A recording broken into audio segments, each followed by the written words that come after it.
La première chose, c'est que il y a en l'homme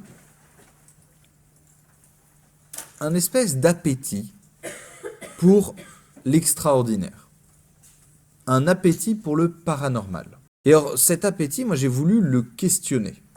Parce que je me suis dit, mais c'est très étonnant qu'on soit attiré par ce genre de choses. Alors il y a l'attirance, vous savez, paradoxale, qui consiste à être attiré par ce qui nous fait peur, mais en réalité, ce n'est pas de cela dont je vais parler. Hein, oui, évidemment, il y a des personnes qui sont fascinées par le paranormal parce que dans le fond, ça leur fout les miquettes.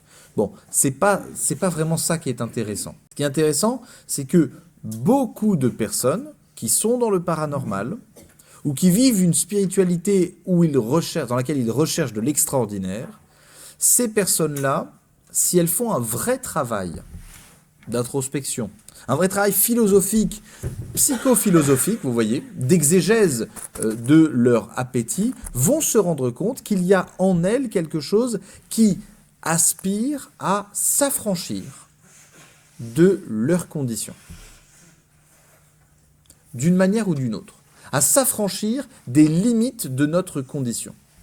Alors soit ça va être s'affranchir de la souffrance. Voilà, on vise à quitter ce monde souffrant pour aller vers un monde plus paisible.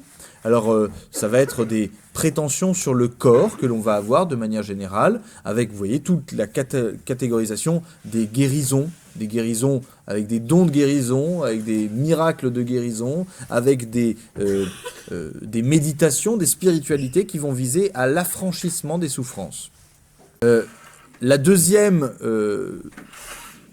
limite que les personnes essayent de franchir, c'est les limites que notre connaissance va avoir.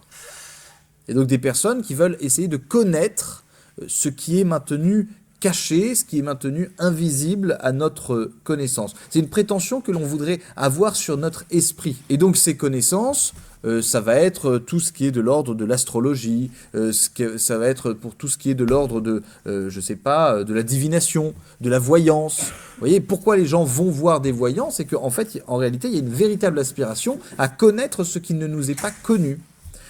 Ceux qui font des voyages astraux, essayer de découvrir d'autres contrées, d'explorer de nouveaux mondes.